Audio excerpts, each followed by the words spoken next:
Welcome, dear learners. Welcome to the IGNOU family. First of all, I would like to congratulate all the students who are forming part of IGNOU 2020 batch. Now, let me introduce myself.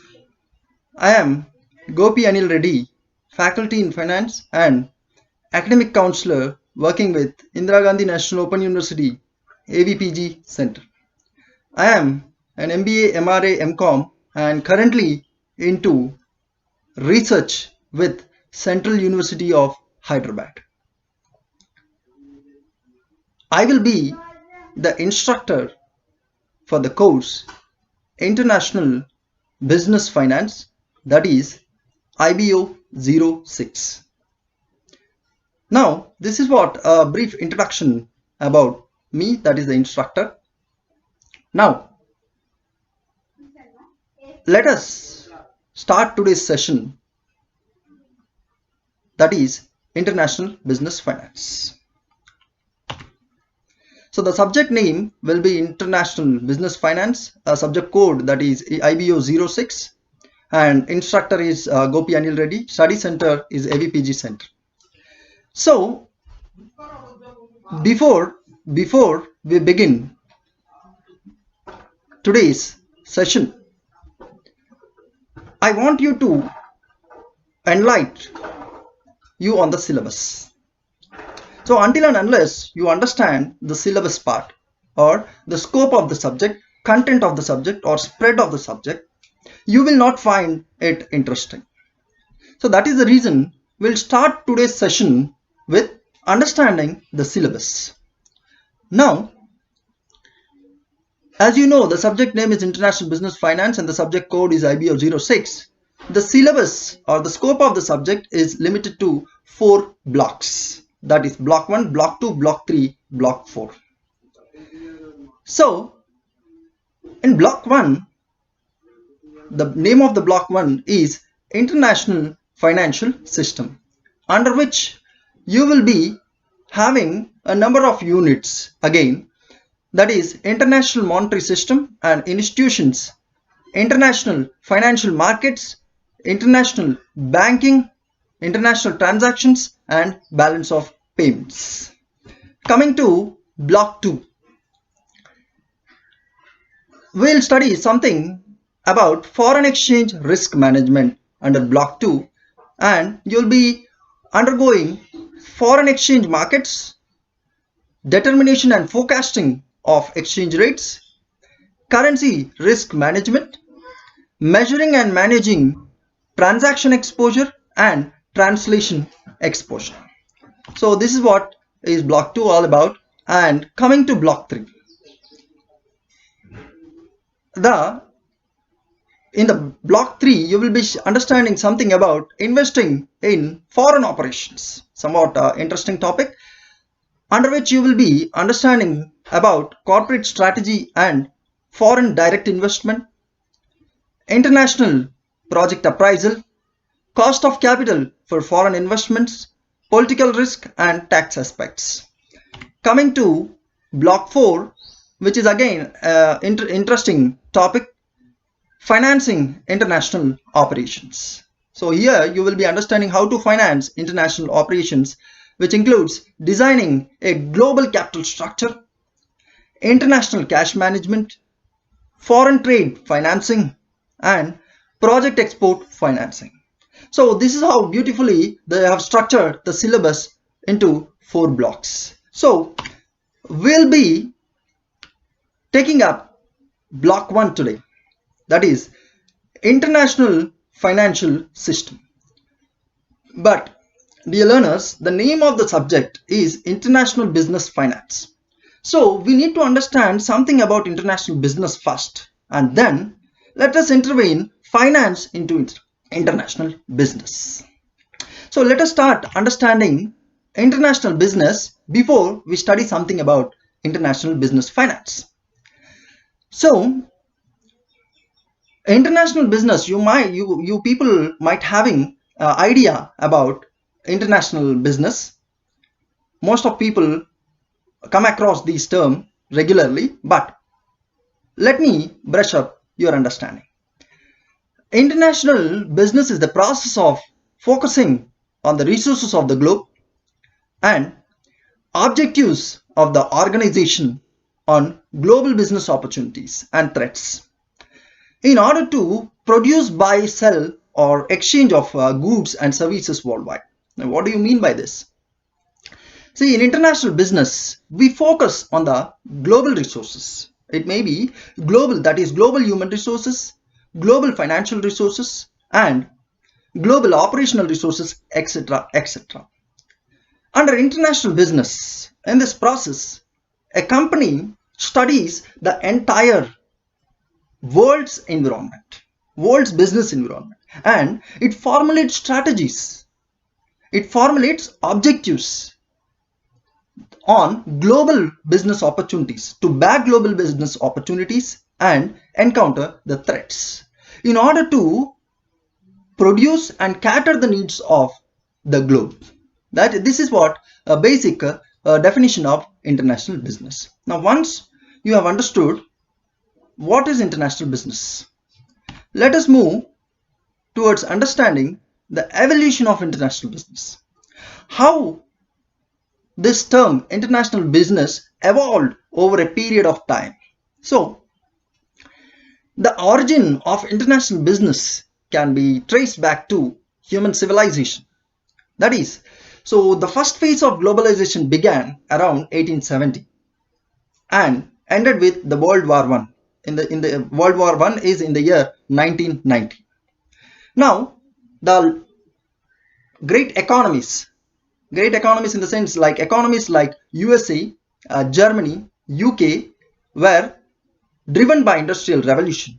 Because of this industrial revolution, it has further boosted the growth of international business. Then, the colonial empires used to import raw materials from their colonies and they used to produce in various parts of the globe, and then they used to export these goods to their colonial possessions. This also boosted the international business, growth of international business. Now, after that, what happened is advanced countries like USA, UK, Germany, France, other countries experienced a severe setback upon the imposition of trade barriers. Because of trade barriers, see, all these advanced countries used to produce excess to their local demand. Now, the excess produce was exported to other countries, but due to the development of trade barriers, imposition of trade barriers by other countries, so these countries like advanced countries like UK, US, Germany experienced a severe setback. Then what happened? These world nations felt the need for international cooperation and in global trade and balance of payments. So we will be understanding balance of payments in the subsequent lectures, don't worry. So now these efforts resulted in the establishment of two important organizations, that is IMF and IBRD. IMF is International Monetary Fund and IBRD is International Bank for Reconstruction and Development. Now later what happened? Later countries conducted negotiations and they have established a GATT, General Agreement on Trade and Tariff, for the ease of international business. So in due course of time, what happened is GATT was replaced by WTO. You all know WTO is a World Trade Organization and WTO replaced GATT on 1st January 1995 and is getting trade liberalization. Now, because of the efforts of International Monetary Fund, World Bank, IBRD and WTO to liberalize their economies led to further globalization. Now, this is how the term international business has emerged from the term international marketing, which in turn emerged from the term international trade. So you can look into the picture there. So first it was called as international trade. There was no term used like international business. So during 1870 era, there was no international business. People used to call it as international trade. After that, a new term they have given, they have coined a new term, that is international marketing. From international marketing, international business have emerged and people started calling international business. This is how the evolution of international business can be traced back to human civilization. I hope you have understood the evolution of international business. Now let us discuss what were the drivers, what were the factors influencing the globalization, what we call drivers of globalization. The first driver is, the first influencing factor is establishment of WTO. World Trade Organization was established on 1st January 1995. So this organization was established for implementation, administration and operationalization and furthering the objectives under the agreement. This WTO, the guidelines made by WTO with respect to the trade has further eased the international business process. Then comes the next driver is regional integration. See, you may be coming across Asian Summit, SAARC Summit, different summits happening all over the world. So these are regionally integrated countries. A group of countries coming together to form a group is called regional integration. So because of regional integration, there was free movement of goods within this group of countries. Again, this was an influencing factor for the growth of international business. The next driver will be the decline in trade barriers, most important driver for globalization. Now, earlier to 1870, what people, different countries used to do is they used to impose barriers.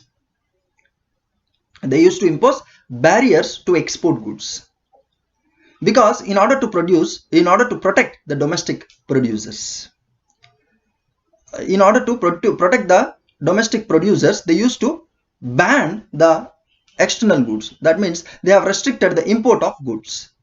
But with the establishment of WTO, many countries have removed the trade barriers and opened the boundaries for trade. And this has further boosted the international business. The next driver is decline in investment barriers. Now, WTO, with the establishment of WTO, the investment barriers were also removed. Countries were open for other countries to come and freely invest in there and set up a business or invest in manufacturing and marketing facilities, which has led to the growth of international business again. Now, growth in FDI. So many of the times you come across this term foreign direct investment. So foreign direct investment is a setup where the company invests in new manufacturing or marketing facilities in other country. It is called foreign direct investment. Now, what happens is, if suppose countries find rapid growth opportunities at certain part of the world, or potential, if some countries show the potential growth or potential sales or potential profits, then these countries will be good avenues for the investment. So FDI is a route through which you can directly enter and invest in the new manufacturing facilities and marketing facilities of that country and mint profits. So growth in FDI is also a major influencing factor for the growth of the international business. Then strides in technology. You all know technology changes a lot. Today's technology will be replaced by tomorrow's new inventions. There is invention everywhere. So strides in technology. If the companies fail to incorporate these technological changes into their business, they fail catering the demands. So strides in technology also boosted the international business. Then growth of MNCs. Due to rapid increase in multinational companies or multi-domestic companies, which has again led to the development of or growth of international business. So these are some drivers of globalization. There are many, but I have discussed a few out of them. I hope you have understood the drivers of globalization. Let us move further to stages, learning stages in international business. Now, humans have got a cycle from the birth till death. In the same way, the international business has also got a growth cycle. So the stages of internationalization can be generally categorized into 5 stages. One is the domestic company, international company, multinational company, global company, and transnational company. So let us understand each of these terms. Domestic company. Dear learners, a domestic company will restrict its business, mission, vision, and operations to the national political boundaries. This company's focus is towards the domestic markets, domestic participants, domestic suppliers, and catering the domestic customers. Now,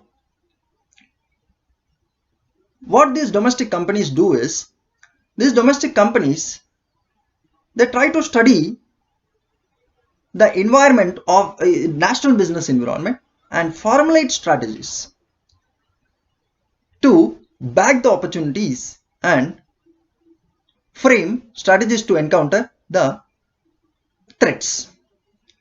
And they work with one motto. You need to remember this motto, that they work on the motto that if it is not working in domestic, it is not working anywhere. That means they never think of growing global. That is what is domestic company. Then coming to international company. So international companies, what they believe is their domestic practices are superior when compared to other countries' practices. So they are dependent on domestic practices, but they extend their wings to international ends. That is what is international company. Now, multinational company. Multinational company is also called as multi-domestic company. Another name for multinational company is multi-domestic company. So, multinational companies formulate different strategies for different countries. Wherever they set up a business, they come up with different strategy for that country based on their features. That is what is multinational company. Global company. Coming to the global company,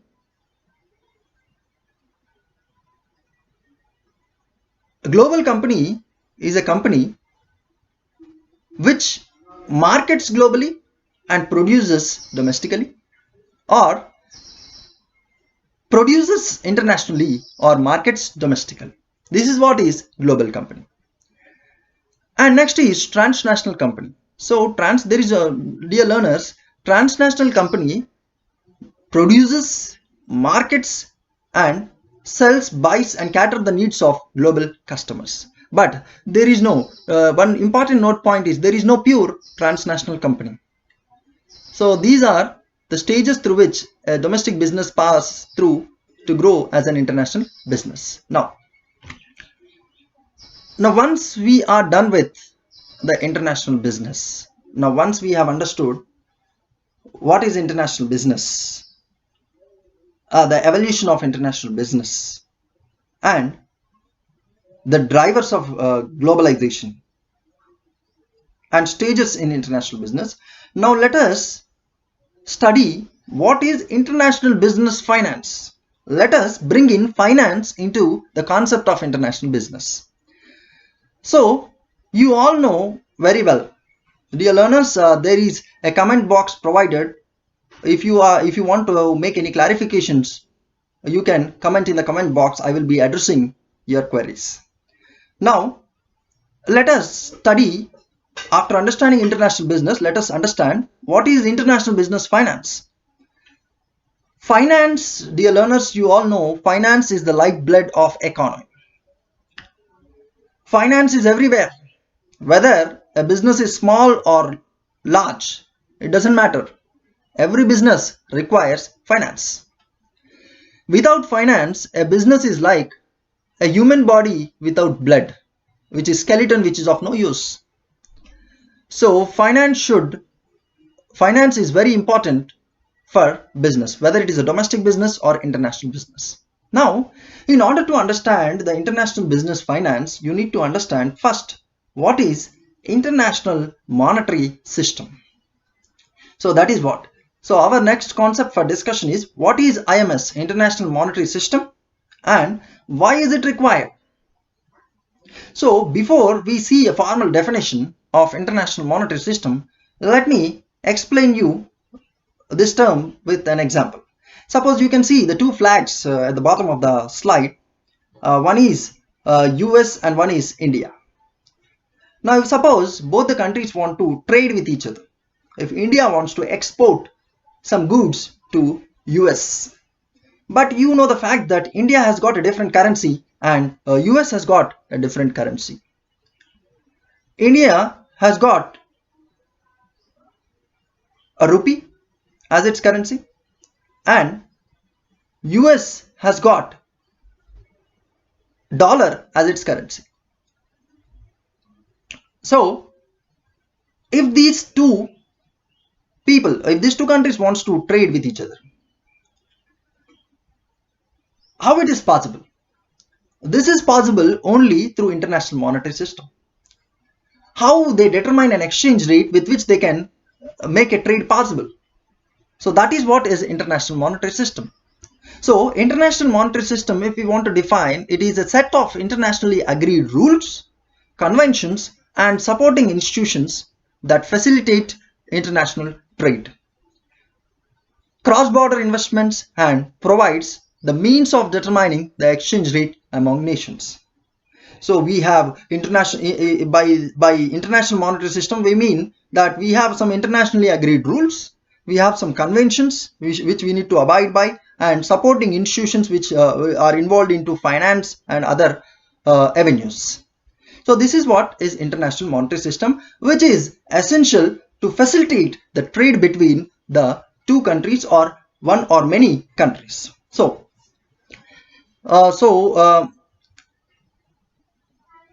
after understanding this international monetary system, we need to understand the evolution of IMS. So I can see the messages coming up here. Vaishnav Tej is asking, do we get the PPT's presentation of slides? Yes, Vaishnav Tej, good morning. This lecture, you can subscribe to this channel Ashwi Management Classes, where you will find the entire lecture there. And we also try to provide these slides in the description box, don't worry. So next we'll look into evolution of IMS, International Monetary System. It is very important to understand how this international monetary system evolved over a period of time. How the total finance structure, what we are seeing now, how it is developed. Then only you can understand better the international business finance.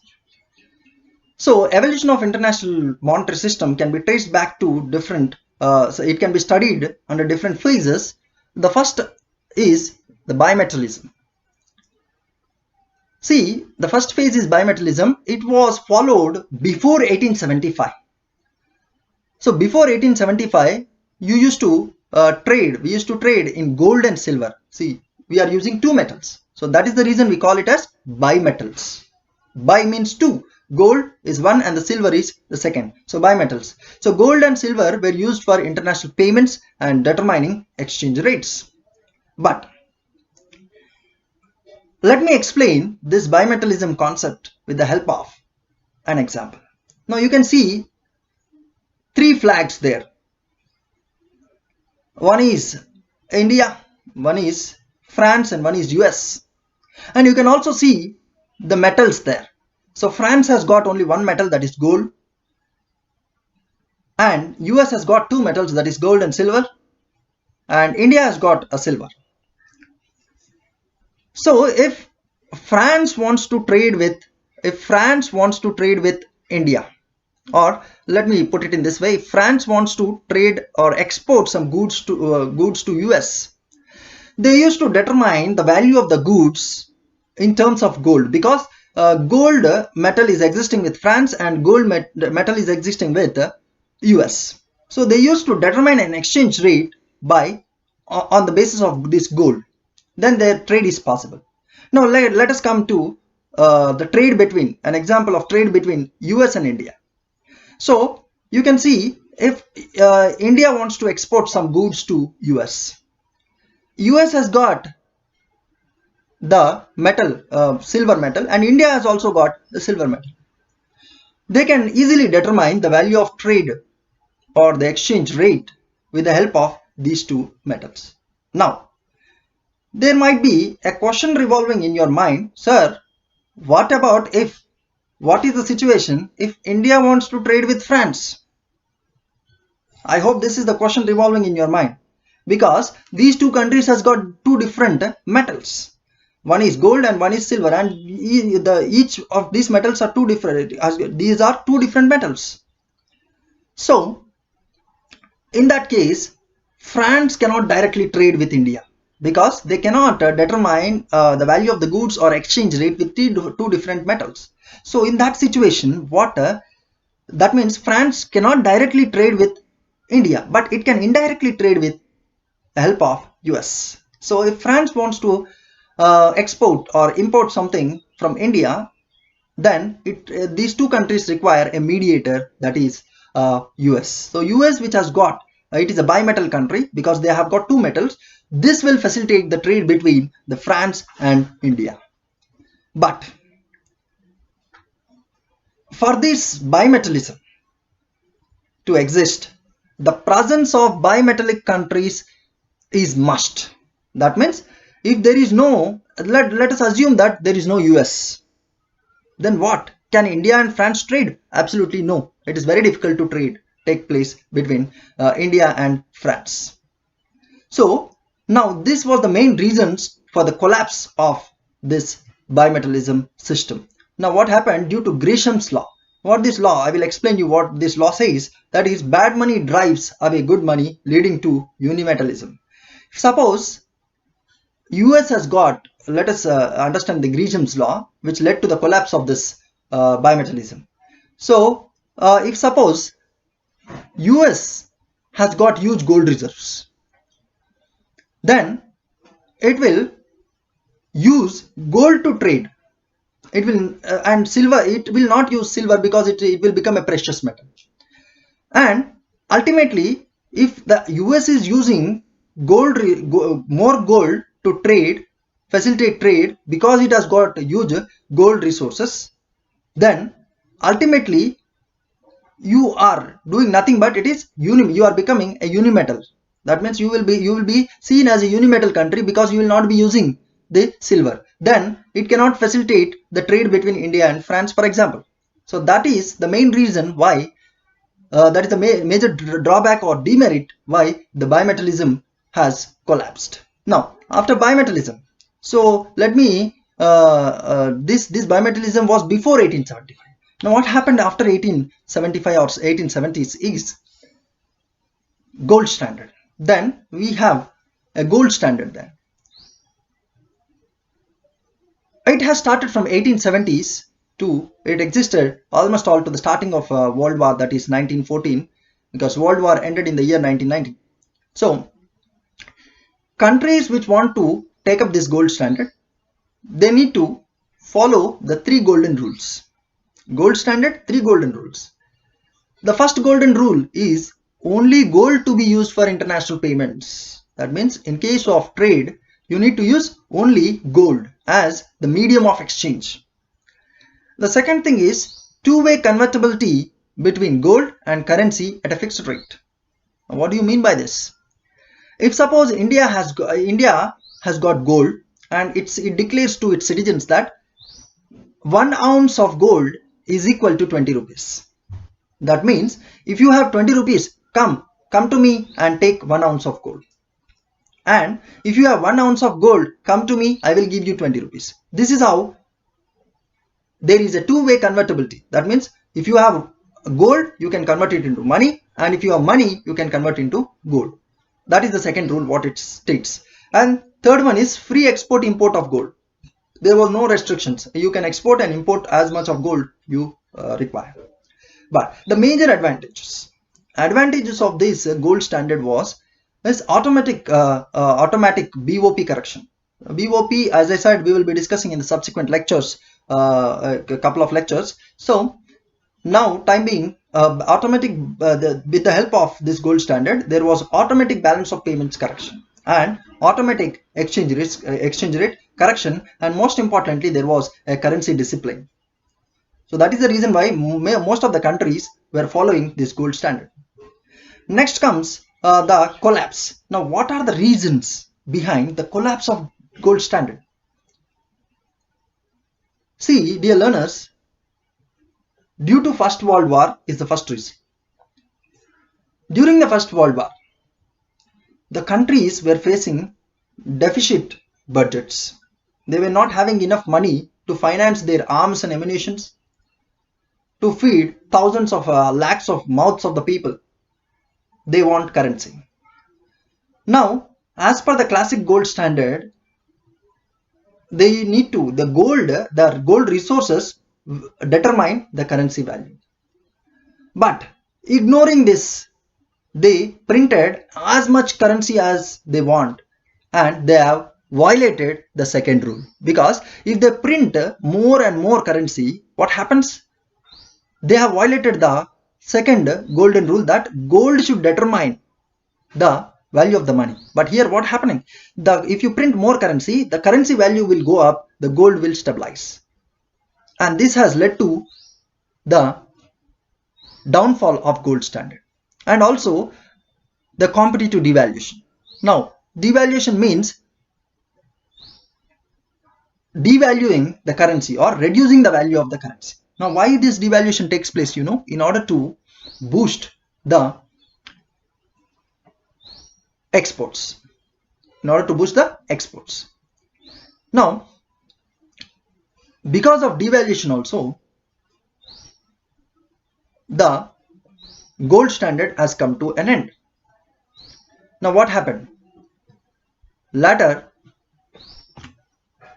then comes the interwar period. Now, after the gold standard has ended, then comes the interwar period.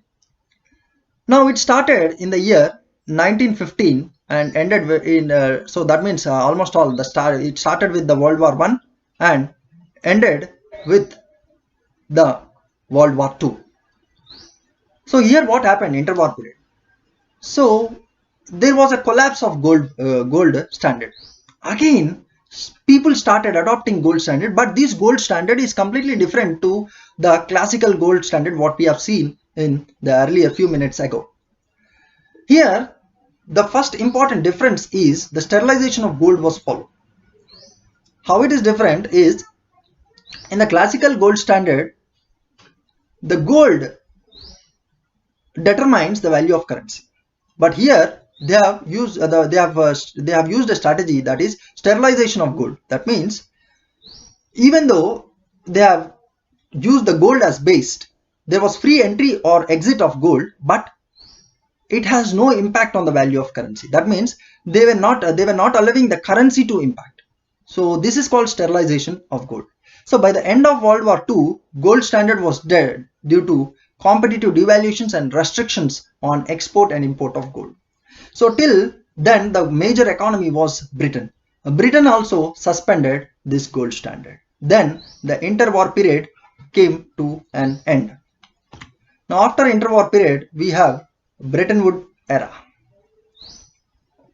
Most important, people who wants to write up these assignments for IGNOU, all these things, Bretton Woods period is the most important because it is a turning point in the history of international monetary systems. Now Bretton Woods era, it started in the 1944 and ended in 1973. So what happened is 44 countries representatives met in Bretton Woods, US. So what happened? So these countries, when they met, they negotiated with each other, and they resulted in establishing two institutions, that is IMF and IBRD, which we name them as Bretton Woods twins, because as two institutions took birth at a place, so we call broadly them as International Monetary Fund and IBRD as Bretton Woods twins. Now, the system they were adopting for the transactions or trade or determining the exchange rates was dollar-based gold exchange rate. Gold was there, but much of the things was based on dollar. So what they used to do, they used to so what happened in those days is when the Bretton Woods era was starting, Britain, which was most powerful after World War I, has become unpowerful country. Then US has gained the power, and US has got dollar as its currency. Now, US, what it did after becoming most powerful nation, then US dollar, there was a free exchange between US dollar and gold. That is why we call it as dollar-based gold exchange rate. So that means it was allowed, dollar was allowed to freely exchange. There was a free exchange between dollar and gold. If you have dollars, you can convert into gold. If you have gold, you can buy dollars. So each country, every country has got different currencies. They can buy the dollar or they can exchange gold and dollar. So this is how it was, the system was designed, Bretton Woods era was based on. So what happened is, because dollar was easily convertible into gold, or gold was easily convertible into dollar, US was the only country which used to, because their currency they used to print it, US was forced to import more goods from other countries in order to, because there was a greater demand from every country for the dollars. Now, in order to scatter this dollars demand, what US did is they started importing more and more from all the countries, and they used to give dollars in return. So what happened? US ended up in trade deficit, because a country which is constantly importing and there is no exports, it results into trade deficit. Then what happened? It led to the collapse. This particular situation led to the collapse of this Bretton Woods era. That is, US has declared that no, I'm not going to import anymore. That is the situation we call as Triffin's paradox, which means that the demands on an international currency meant that excess supply would undermine its value. That means, see, US used to supply dollars to everybody. That means it used to import more, and it resulted in the trade deficit, and it is becoming the poorer country. So then it stopped importing goods in order to control its trade deficit. So this particular situation is called Triffin paradox. It is explained by Triffin paradox. This paradox is called Triffin paradox. And then the president of US, Nixon, have given a shock. It is popularly known as Nixon shock. So they stopped this. They come to an agreement. They come to a conclusion that let us stop this system. Then this is how the Bretton Woods era came to an end. Now next is called the flexible exchange rate. See, we have two types of exchange rates under international monetary system. One is fixed, one is flexible. So what we have learned till now is fixed exchange rate systems. Now this is flexible exchange rate. In the year 1976, there was a Jamaican agreement. Now according to this agreement, market determined exchange rate with government intervention was followed. That means the exchange rate was purely determined by market, and gold was demonetized. It was they put a full stop to the gold. Gold was no more used as base to determine the exchange rates. And the preference to the least developed countries for IMF assistance was given. So this is how the flexible exchange rate came into the picture. So I hope you have understood this international monetary system. Let me sum up what we have discussed in this today's session. We started understanding the syllabus first. We have understood the scope and spread or contents of the subject. After that, we took up block 1, international financial system. Before discussing international financial system, we started understanding international business, the definition of international business, the evolution of international business.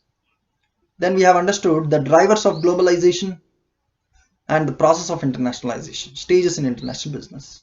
Now, once we have understood this international business, we moved to understanding the international business finance. We have intervened finance into international business, where we have learned, we took up international monetary system. We have understood what is international monetary system and the evolution of international monetary system. Like we have seen bimetallism, gold standard, that is classical gold standard, and interwar period, and later after interwar period we have seen the Bretton Woods era and then the flexible exchange rate. So I hope you understood this session well. So if you have any doubts or clarifications if you want to make on this lecture, you can still comment in the comment box. Don't worry, this lecture will be edited and placed in this channel. This is my private channel, that is Ashvi Management Classes. The name is given, it is AASHVI Management Classes. You can subscribe to this channel and you can access more videos on IBO-06. So that's all for today. I hope you enjoyed this session and we'll come up with next session soon. Till then, good day, goodbye. Have a nice day.